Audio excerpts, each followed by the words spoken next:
This week we will talk about collaborating with practitioners in interdisciplinary collaborations. Hope you guys can participate in the Zoom session this week, because I think we'll have a lot of real life experiences from myself and from other people who've had the chance to collaborate.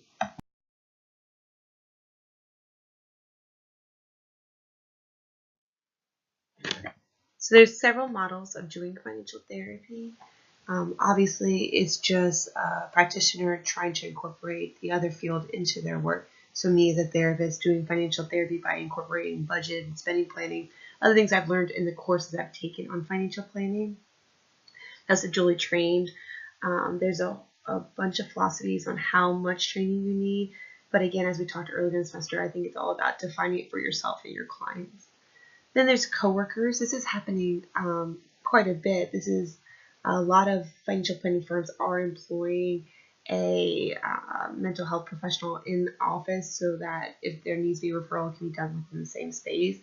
In my first office space, I worked at a nonprofit agency for the community, and we actually had financial counselor on site that we could refer to.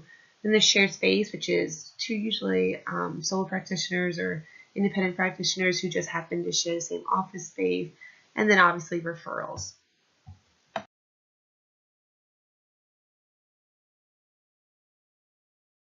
One of the earliest examples of a training program on financial therapy in a collaborative way was the Money Quotient team out in Portland.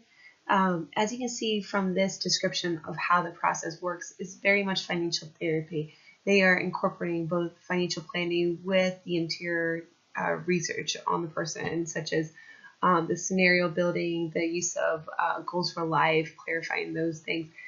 What I think is really interesting to note is how important at the beginning is really explaining what the process looks like, the limits, and making sure the fit for the client is right. I think that's the key to collaboration is really making sure that you and the other practitioner you're working with and your clients are all on the same page of what the expectations for your work is going to look like. They have a great website, moneyquotient.org, if you want to learn anything else about their process.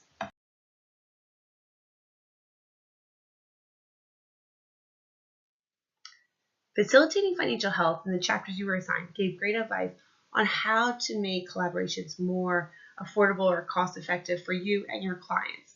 However, I'm well aware that it's not always possible. So I want to give some advice now on when you do financial therapy on your own, some things that you might want to think about when you're working with your clients solo. So if your clients are in crisis, it's important to put everything on the back burner. You don't want to make major decisions. You don't want to work on your goals. You want to stop everything, respond quickly by taking it slow and asking direct questions. If a client is suicidal, it may feel awkward for you to ask if they're feeling suicidal, but it won't be awkward for them to hear it because it's on their mind all the time. There's this article by Richard Stoltz that I will add to that discussion board we have that I think is a great way to just respond quickly to your clients in emotional crisis so that you can get them in a safer place to refer them and get them safe. Don't be afraid to ask the direct questions. Don't be afraid to push your clients to make sure that they're safe, but also know your limits and when you need to make that referral right away.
Another helpful thing to think about if you're doing financial therapy without a mental health professional is the stages of grief.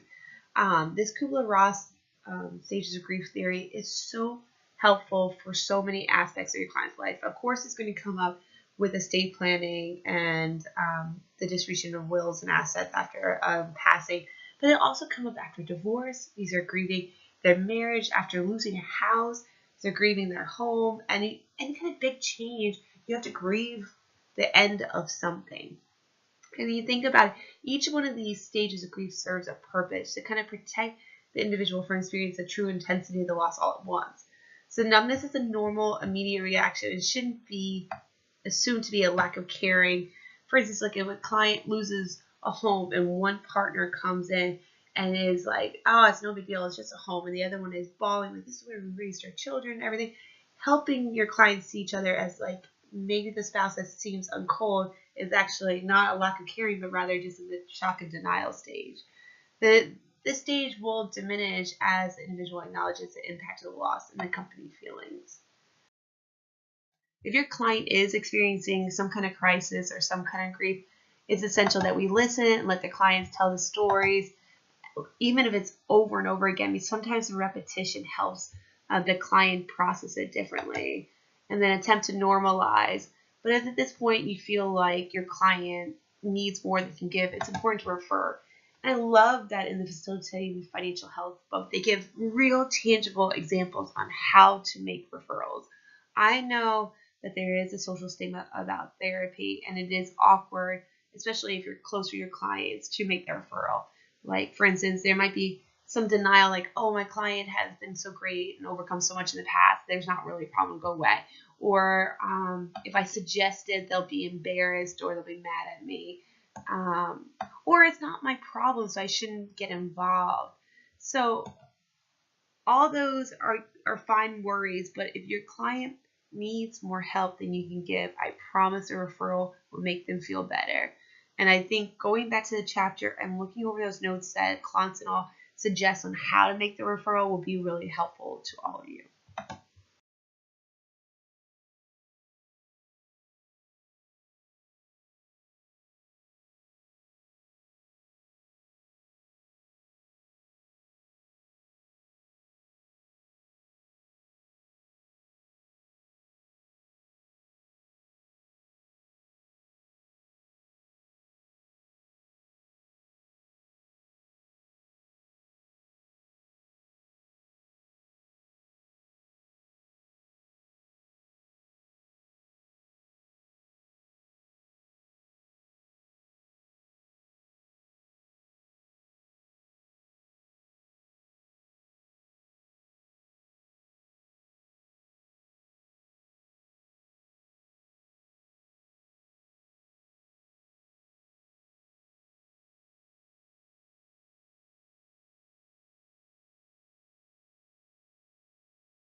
So we've talked a lot about money disorders throughout the semester, but I wanted to come kind of circle around and talk about how you know the difference between spending and compulsive spending.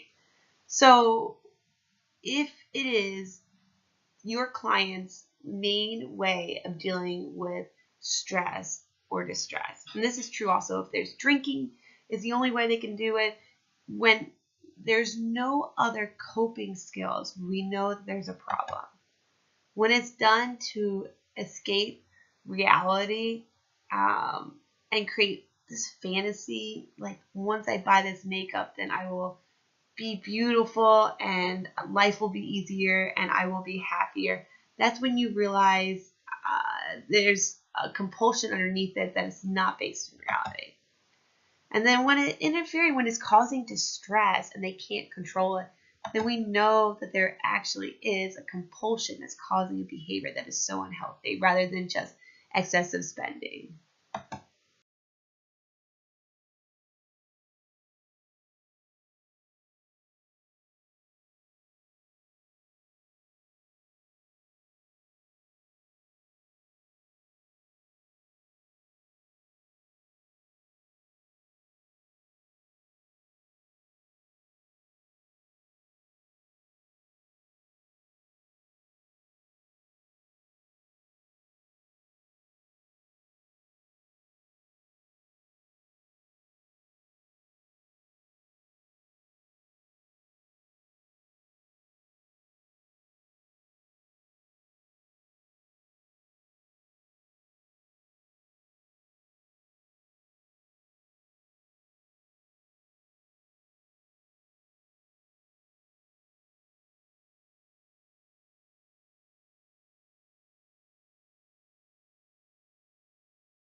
Compulsive spending is common. Most studies show it's up to 66% of Americans, but even more powerful is 1 in 10% of college students are buying compulsively. And the problem is that most compulsive spenders are unaware of their habits, strongly deny it, or say, oh, I know someone else who spends more money. But it's more than just spending more than earning. It is really their way of dealing with their problems. And they're going to feel withdrawal symptoms when they can't shop. You'll notice how angry and resentful they get when their compulsion is challenged. It can really create financial, family, relational, vocational, legal, social, and personal problems if they continue living with it because it's out of their control.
There's also a difference between gambling or pathological gambling.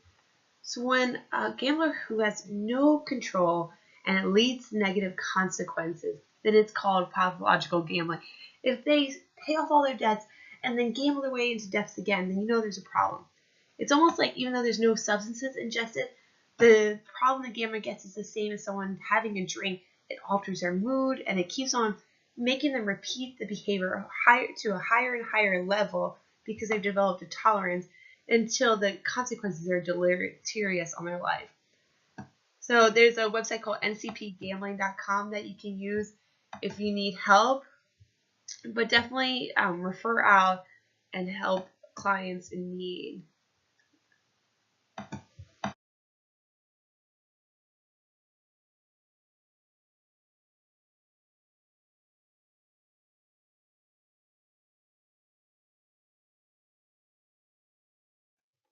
So make the referral if you see these signs and symptoms.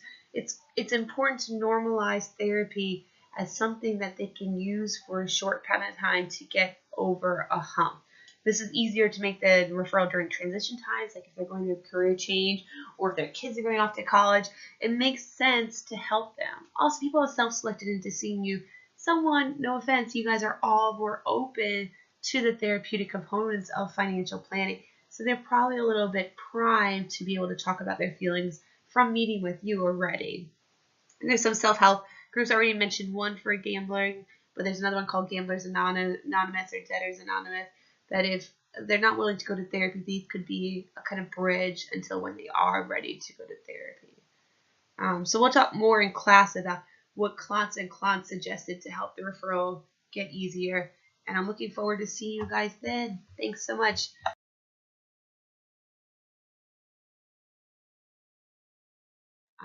Have a good one.